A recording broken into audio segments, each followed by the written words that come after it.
Hi, ഇന്നത്തെ എൻ്റെ special ഒരു ആവോലി കറിയാണ്. അതിനായി ഞാൻ ഒരു ആവോലി ഏതാണ്ട് ഒരു കിലോ വരുന്ന 1 കിലോ വരുന്ന ഒരു ആവോലിയാണ് എടുത്തിരിക്കുന്നത്. ഇത് നമുക്കിന്നൊന്ന് കറി വയ്ക്കാം. അതിനായി ഞാനൊന്ന് കട്ട് ചെയ്യാൻ പോവുകയാണ്. ചിറകുകളെല്ലാം ആദ്യം നമുക്ക് കട്ട് ചെയ്യാം. ഇത് കട്ട് ചെയ്തെടുക്കാം. അങ്ങനെ നമ്മൾ ആവോലി നന്നായിട്ട് ക്ലീൻ ചെയ്ത് വെച്ചിട്ടുണ്ട്. ഇനി നമുക്ക് അടുത്തത് ചെയ്യാം. ഞാനൊരു ഫ്രൈ പാൻ അടുപ്പി വെച്ചിട്ടുണ്ട്.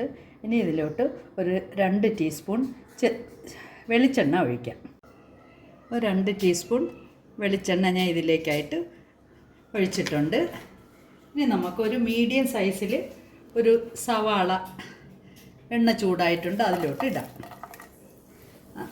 അതിലിട്ട് ഒന്ന് ചെറുതായിട്ടൊന്ന് വഴറ്റിയതിന് ശേഷം നമുക്ക് കുറച്ച് ചെറിയ ഉള്ളി ഇടാം. ഇതൊന്ന് വഴറ്റാം. ഇനി നമുക്ക് ഒരു 10-15 ചെറിയ ഉള്ളി കൂടി ഇതിലോട്ട് ചെറുതായിട്ട് കട്ട് ചെയ്ത് ഒന്നുകൂടി വഴറ്റാം. അതിനോടൊപ്പം നമുക്ക് കുറച്ച് ഉപ്പ് കൂടി ഇടാം.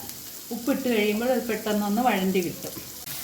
അതിൻ്റെ സ്മെല്ല് ഒന്ന് മാറി കിട്ടുന്നത് വരെ വഴറ്റി അത് കഴിഞ്ഞിട്ടുണ്ട്. ഇനി നമുക്ക് ഒരു അല്പം ഇഞ്ചി വെളുത്തുള്ളി പേസ്റ്റും ഒരു 2 പച്ചമുളക് ചതച്ചതും കൂടി ഇതിലോട്ടിട്ട് ഒന്നുകൂടി വഴറ്റാം.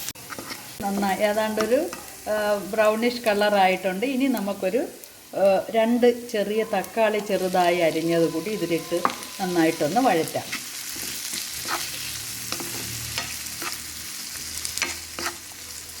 വഴറ്റിയതിന് ശേഷം ഒരു 1/4 കപ്പ് വെള്ളം കൂടി ഒഴിച്ച് നമുക്കൊന്ന് ഒരു 10-15 മിനിറ്റ് അടച്ചു വെച്ച് വേവിക്കാം.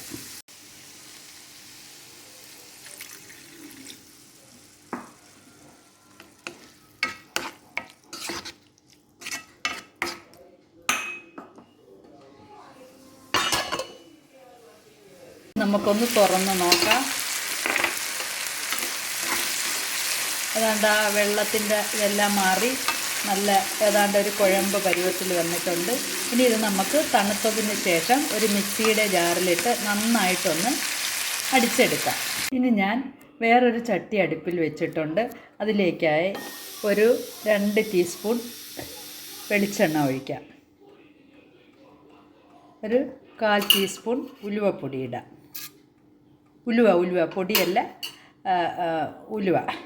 അതിട്ട് നമുക്ക് ചെറുതായിട്ടൊന്ന് ഇളക്കിയതിന് ശേഷം ഒരല്പം ചെറിയ ഉള്ളി, ഒരു 3-4 ചെറിയ ഉള്ളിയും ഒരല്പം ഇഞ്ചി വെളുത്തുള്ളി പേസ്റ്റും കൂടെ ഒന്നുകൂടി ഇതിലോട്ടിട്ട് ഒന്ന് വഴറ്റാം.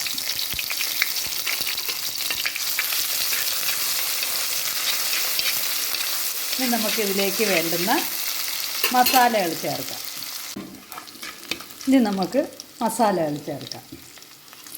ഒരു 1/2 ടീസ്പൂൺ മല്ലിപ്പൊടി,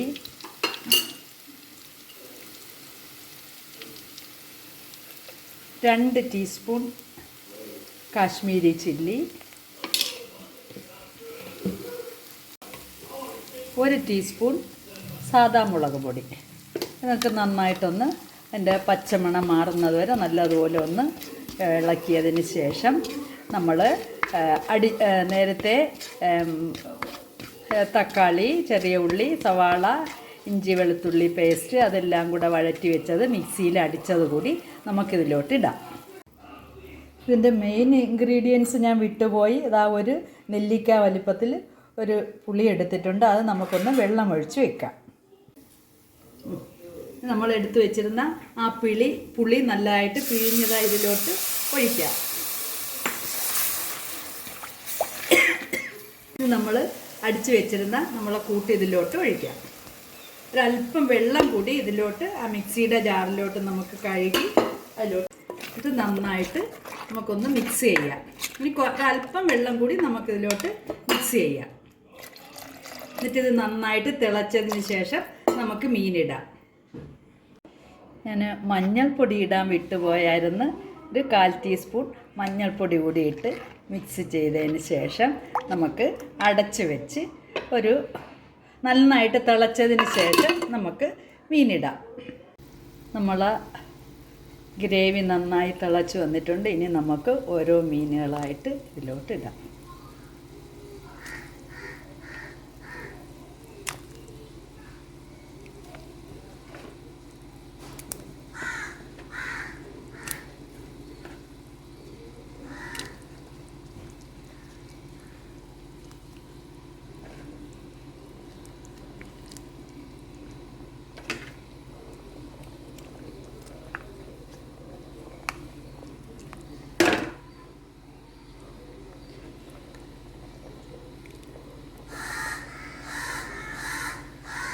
നമുക്കൊന്ന് അടച്ച് വയ്ക്കാം.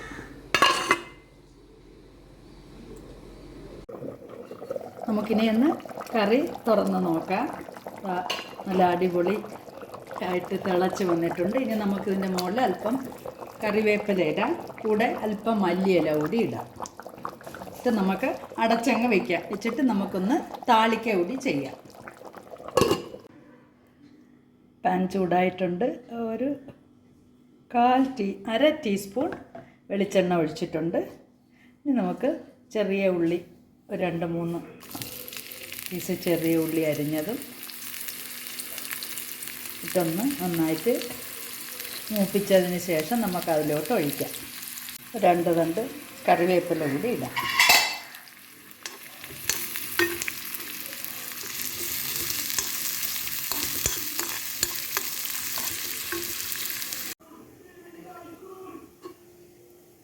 നമ്മൾ താളിപ്പ് ഇതിലോട്ട് ഒഴിക്കാം.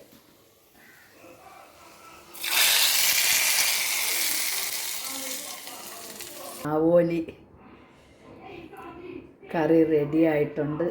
നല്ല വെള്ളയപ്പത്തിൻ്റെ കൂടെ നമുക്ക് കഴിക്കാൻ നല്ല ടേസ്റ്റാണ്. നിങ്ങളെല്ലാവരും ഇതൊന്ന് ട്രൈ ചെയ്ത് നോക്കണേ. നോക്കിയിട്ട് ഇഷ്ടപ്പെട്ടെങ്കിൽ നിങ്ങളിതുപോലെ ചെയ്യണം. ഇതേപോലെ വെറൈറ്റി കറികൾ ഇടയ്ക്കിടയ്ക്ക് ഉണ്ടാക്കി കഴിക്കണം കേട്ടോ. എന്നിട്ട് നിങ്ങൾക്ക് ഇഷ്ടപ്പെട്ടെങ്കിൽ ഒന്ന് ലൈക്കും സബ്സ്ക്രൈബ് ചെയ്ത് കണ്ടുകൊണ്ടിരിക്കുന്നവർ, സബ്സ്ക്രൈബ് ചെയ്യാത്തവരൊന്ന് സബ്സ്ക്രൈബ് ചെയ്ത് സപ്പോർട്ട് ചെയ്യണേ. Okay, bye bye.